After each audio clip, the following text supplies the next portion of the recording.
Assalamualaikum warahmatullahi wabarakatuh. Pada pertemuan kali ini kita akan membahas tentang unsur pertama yang ada di dalam neraca produksi, yaitu output.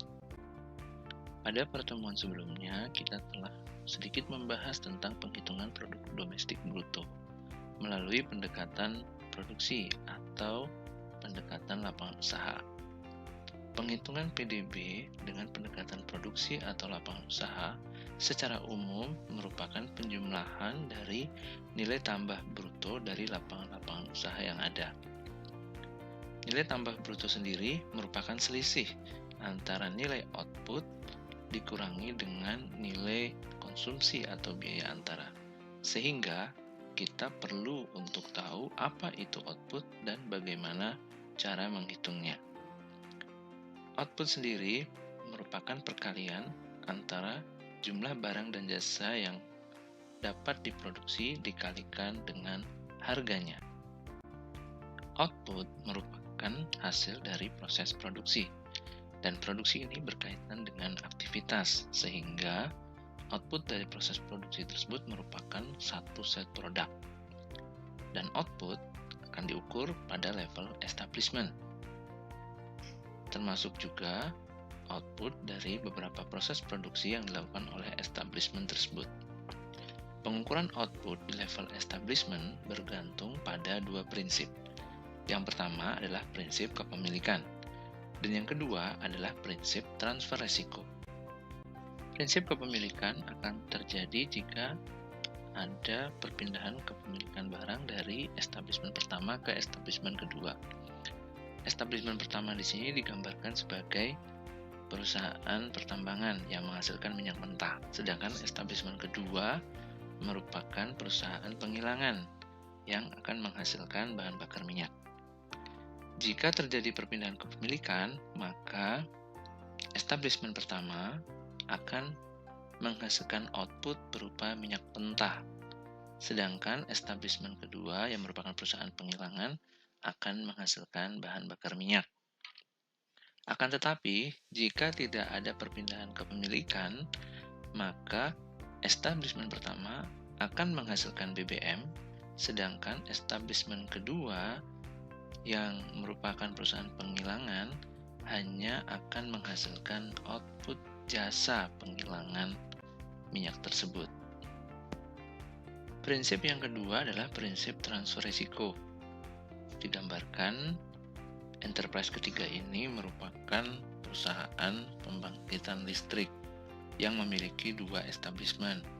Establishment pertama itu menghasilkan batu bara dan establishment kedua itu menghasilkan listrik. Walaupun tidak terjadi alih kepemilikan batu bara karena dia berada dalam satu enterprise, namun karena terjadi transfer risiko, jika terjadi kerusakan batu bara pada establishment kedua, maka listrik tidak dapat dibangkitkan, sehingga ada transfer risiko dari establishment pertama ke establishment kedua, sehingga transfer risiko tadi menyebabkan output dari establishment kedua juga berupa barang. Output dari establishment pertama berupa batu bara dan output dari establishment kedua berupa listrik yang juga barang. Output didefinisikan sebagai nilai barang dan jasa yang diproduksi oleh establishment. Nah, output ini tidak termasuk nilai barang dan jasa yang digunakan dalam aktivitas produksi, di mana establishment tersebut mengabaikan risiko penggunaan produk. Kemudian tidak termasuk juga nilai barang dan jasa yang dikonsumsi oleh establishment yang sama, kecuali barang dan jasa itu nantinya akan digunakan untuk pembentukan modal atau konsumsi akhir sendiri. Nah, kapan output itu dicatat? Nah, output dicatat pada saat barang atau jasa itu selesai diproduksi. Tetapi bisa juga pada saat produknya baru dalam tahap penyelesaian atau work in progress. Nah, ketika barang dan jasa itu selesai diproduksi, maka bisa barang tersebut terjual atau dikirim ke unit lain. Nah, yang tidak terjual atau tidak dikirim ke unit lain bisa disimpan atau dikonsumsi sendiri menjadi konsumsi akhir. Nah, apabila proses produksi itu melampaui periode akuntansi, misalkan periode akuntansi ini 1 tahun, dan pekerjaan itu harus dikerjakan dalam 2 atau 3 tahun, maka pekerjaan yang telah selesai di setiap periode perlu dihitung agar dapat mengukur output yang dihasilkan di masing-masing periode. Sebagai contohnya, misalkan pembuatan jalan tol. Nah, pembuatan jalan tol itu pengerjaannya selama 2 tahun, maka pekerjaan di setiap tahunnya harus diukur sebagai output pada tahun yang bersangkutan, sehingga 50% misalkan diselesaikan di tahapan pertama, 50% di tahapan kedua, maka di tahapan pertama nilai outputnya senilai 50%, dan pada tahap kedua nilai outputnya 50% yang kedua. Nah, pada perusahaan yang menjual outputnya, maka nilai output dan nilai penjualan mungkin saja berbeda. Nah, hal ini bisa terjadi jika ada barang-barang yang belum terjual dan nantinya akan menjadi persediaan atau inventory. Output dibagi menjadi 3 jenis. Yang pertama adalah output pasar, kemudian yang kedua adalah output non-pasar, dan yang ketiga adalah output yang digunakan sendiri. Output pasar seringkali dikenal dengan output yang dinilai dengan harga pasar, yang merupakan harga yang secara ekonomi signifikan. Nah, harga yang signifikan secara ekonomi ini merupakan harga yang punya pengaruh signifikan atas jumlah yang ingin produsen sediakan dan atas jumlah yang pembeli ingin beli.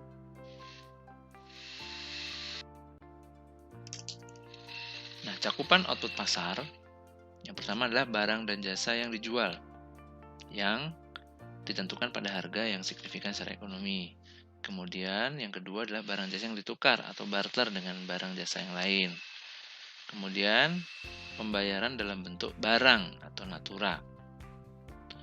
Bisa juga barang jasa yang ditawarkan oleh establishment ke establishment lain yang nantinya akan digunakan untuk input antara. Kemudian termasuk juga perubahan persediaan atau inventory, baik barang jadi maupun setengah jadi, serta margin yang dikenakan pada pasokan barang atau jasa, margin transport, margin atas perolehan dan pelepasan aset finansial. Sedangkan output non-pasar ini merupakan output yang disediakan oleh sektor pemerintahan umum dan LNPRT. Nah, terjadinya pada harga yang tidak signifikan secara ekonomi. Penilaian output non-pasar ini menggunakan pendekatan jumlah biaya produksi yang merupakan penjumlahan dari berapa biaya antara yang digunakan, kompensasi pekerja, kemudian konsumsi barang modal tetap atau penyusutan, serta pajak lainnya kurang subsidi atas produksi. Nah, contoh output untuk penggunaan sendiri, output barang yang diproduksi oleh rumah tangga untuk dikonsumsi sendiri. Kemudian output jasa yang disediakan oleh pekerja domestik, seperti asisten rumah tangga atau sopir pribadi. Kemudian nilai imputasi jasa menempati rumah milik sendiri atau owner occupied dwellings. Kemudian nilai aset tetap yang diproduksi oleh establishment untuk dipakai sendiri. Jadi barang modalnya itu dihasilkan untuk digunakan sendiri. Kemudian nilai perubahan inventory barang jadi atau persediaan dalam bentuk barang jadi yang digunakan untuk konsumsi akhir atau PMTB. Nah, dalam beberapa kasus akan dijelaskan mencakup juga output untuk konsumsi antara. Penghitungan output secara umum menggunakan pendekatan yang sama. Akan tetapi, pada beberapa lapangan usaha tertentu ada penghitungan output yang unik. Misalkan pada kasus lapangan usaha pertanian, kehutanan, dan perikanan, kemudian mesin, peralatan, dan konstruksi. Nah, outputnya tidak hanya barang yang dihasilkan ketika panen atau sudah jadi, sudah siap dijual atau siap digunakan, akan tetapi termasuk juga barang yang masih dalam proses. Nah, misalkan kalau di pertanian itu tanaman-tanaman yang sudah ditanam tetapi belum dipanen. Nah, ini merupakan work in progress atau merupakan barang dalam penyelesaian. Begitu juga dengan konstruksi. Ketika konstruksi itu sudah dibangun, sudah dibuat, maka walaupun pekerjaannya belum selesai, akan tetapi dimasukkan juga di dalam pekerjaan dalam penyelesaian atau work in progress tadi. Sehingga walaupun baru setengah jadi, barang tersebut juga akan dihitung sebagai output di lapangan usaha, pertanian, kehutanan dan perikanan, maupun di konstruksi. Kemudian ada penghitungan output yang juga unik, yaitu perdagangan besar dan eceran. Outputnya dihitung dengan menghitung margin perdagangannya. Jadi selisih antara nilai penjualan dengan nilai pembelian barang yang dijual tersebut. Kemudian transportasi dan pergudangan. Nah, transportasi ini nilai outputnya dihitung dengan menilai berapa margin transport yang dihasilkan, berapa nilai layanan yang digunakan untuk memindahkan orang ataupun barang. Untuk kategori pergudangan, maka nilainya diestimasi dengan menghitung berapa nilai jasa yang digunakan untuk menyimpan barang-barang tersebut dalam gudang. Begitu juga dengan bank sentral, jasa keuangan selain asuransi dan dana pensiun, ini menggunakan penghitungan yang sedikit unik dalam menghitung outputnya. Seperti misalkan bank sentral, maka nilai outputnya dihitung dengan mengestimasi berapa biaya yang digunakan dalam operasi moneter. Begitu juga dengan jasa keuangan, nilainya dengan selisih antara bunga yang diterima dan bunga yang dibayarkan. Untuk asuransi dan dana pensiun, nilainya tidak hanya senilai biaya administrasi asuransi dan dana pensiun, tetapi juga ada nilai investasi yang dihasilkan. Untuk jasa terkait produk kekayaan intelektual, nilainya didekati dengan biaya-biaya yang digunakan untuk menghasilkan baik itu riset and development maupun kekayaan intelektual lainnya. Penghitungan transaksi di dalam SNA menggunakan 3 jenis harga. Yang pertama harga dasar, kemudian harga produsen, dan harga pembeli. Sedangkan output akan dicatat pada harga dasar ataupun harga produsen. Apakah perbedaan antara harga dasar, harga produsen, dan harga pembeli? Harga dasar merupakan harga yang dibayar pembeli tanpa pajak, namun termasuk subsidi yang diterima produsen dan tidak termasuk biaya transport yang dibebankan terpisah. Nah, harga dasar ini mudahnya adalah harga produk yang sudah memperhitungkan biaya-biaya yang digunakan di perusahaan, tetapi belum memasukkan biaya pajak. Sedangkan harga produsen ini nantinya adalah harga dasar yang sudah ditambahkan dengan pajak, tetapi belum termasuk biaya transport atau biaya pengangkutan maupun penjualan yang nantinya akan dibebankan secara terpisah. Nah, jika sudah ditambahkan dengan biaya transport dan margin perdagangan, maka nantinya harganya menjadi harga pembeli, adalah harga yang dibayarkan oleh pembeli.